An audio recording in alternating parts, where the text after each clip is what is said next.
The film was totally different than anything I'd ever done. I'd never shot that much outside, and especially in the wintertime, and especially in those conditions where we were just at it all the time.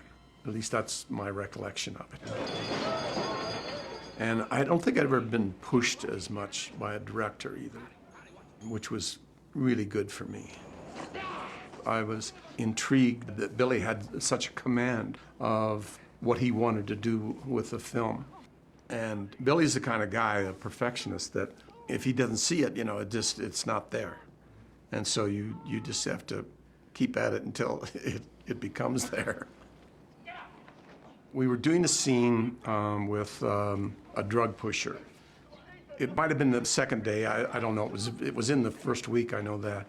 And Billy wanted me to push him around pretty heavily. I couldn't do it. I did feel like I had never done that kind of action, tough guy role. No, man, no. Hey, no, is it Joe the Barber? Joe the Barber, right? No. That's who it is, isn't it? Now, don't give us any shit. What's Joe's last name? I was looking at 3 or 4 months of this constant kind of beating on people, so I thought. And so I did. I went to him. I said, I don't think I can do this. And to his credit, or maybe because he was in a bind, he decided not to let me go. And I will be eternally grateful that he didn't, because it was certainly the start of my career. Need a little help there? You dumb guinea. How the hell did I know he had a knife? Never trust a nigger. He could have been white. Never trust anyone. The character was a bigot and anti-Semitic and whatever else you want to call him. That's who he was. It was difficult for me to say the N-word. I protested somewhat, but there was a part of me that also said, that's who the guy is. I mean, you like him or not, that's who he was. You couldn't really whitewash him. All that is great. Eddie Egan was on the set a great deal, every day, as I recall. The first thing you know, you'll wind up in an entrapment rap, the both of you. And so I pulled a great deal of what I did from his attitude. Big score my ass. At best, he's selling nickel and dime bags. I mean, he had cop written on his forehead. You saw him on the street and you knew he was a police officer. He was just this big, tough guy. He wanted Rod Taylor for the part that I did. He thought he looked like Rod Taylor. Jimmy, you wasted 2 months on this. He and I didn't get along great. I appreciated him because, he was the basis of the movie. But, but we had our differences. He went into a bar one night, and he did the scene that's in the film now, where Popeye comes in and yells out, "Popeye's here, get your hands on the bar." Now, he did that. All right, Popeye's here. Get your hands on your heads, get off the bar, and get on the wall. We're coming But he did it for real. I mean, there were real bad dudes in there.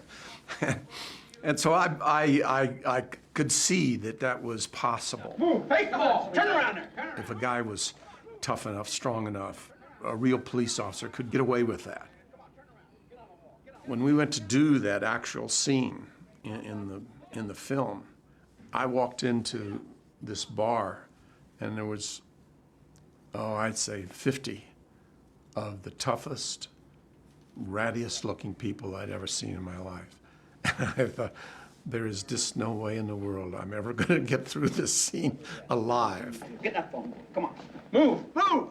We rehearsed it just kind of briefly, and Sonny, I think it was, said, I want you to meet a couple of guys. And he started introducing me to these people, these extras, I thought, and they were all police officers. Everybody in that scene in the bar were police officers, which was a great relief to me. Get that hair done before Saturday. We're going now. Goodbye. I was never aware of having to compromise in the picture at all. which is a great credit to Friedkin, because a lot of times non-actors stick out like a sore thumb. But I don't think they did in French Connection. I think people blended pretty well. As an actor, I never adjusted to anybody in terms of how much experience they had. I would do what I felt was the right thing for the scene, and it was up to Billy to see if the other actors, street people or non-actors, would come up to that or be at that level or however you want to describe it. It was a great break for both of us. I don't think Roy had done a lot of work. I always felt very comfortable with him. He was always rock solid, always right there. He was a terrific actor, kind of underrated in a lot of ways. I think the fact that we had gone out with the police for a couple of weeks off and on prior to the shooting of the film helped us a great deal, because we got to know each other as people and as actors, and it helped that we were pretty comfortable with each other. We had a great sense of safety. Eddie was always there. Sonny was there most of the time also. Randy was there. And then they would have just the normal complement of police officers when you're shooting in the streets in New York. We always felt pretty good. And we didn't get a lot of trouble from people in the street either, which you normally do in New York. You usually have problems shooting in the street. People don't want to know about movie companies, keeping them from their work or wherever they're going. I've always had bad knees. I have a steel knee joint and all that. So the running was difficult. I had been somewhat of an athlete, in the Marine Corps and one thing or another, but running in leather-soled shoes in New York, and a lot of running, especially early on in the film.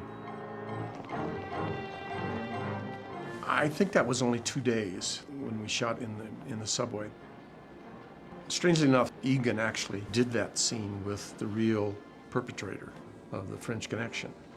And when he waved at the end of that scene, that little kind of wave, evidently that was some acknowledgement that he knew he was being followed, and they actually could indict him because of that. That was quite a notorious scene.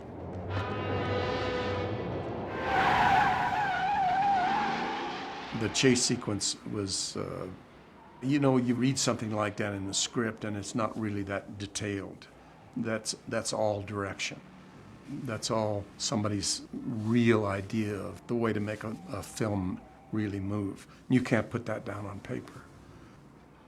Yeah, the car sequence was interesting because we worked on it a long time, 2 weeks or something like that. And it all cut back and forth between the elevated train up above and what was going on down below on the street. And I tore up a couple of cars.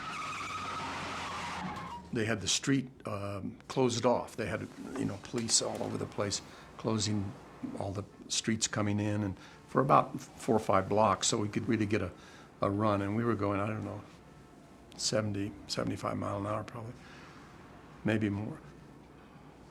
But what they hadn't figured is that the cars that were parked along the street belonged to people in the houses, and they were going off to work.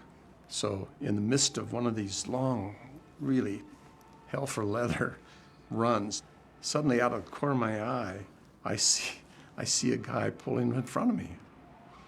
And bam, we hit like that and drove me into the steel upright of the elevated trains and washed the car out. I had no idea if it would be successful or not. None. And I've never had any idea in any of the films that I've ever done. Somebody, I said I was clean. I'm not gonna get stuck, am I? No, I said I don't think of them that way. I think of them as the work, I try to keep it on that level rather than think in terms of results. The result of the film, of course, it was well received. It made money. Everybody did well from it. My career just started then. You know, I was really a second banana at the most.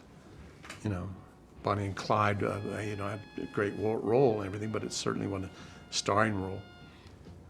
So it was a great boost for me. And Billy's determination and my, you know, reluctance notwithstanding, got through it, and 30 years later we're still talking about it.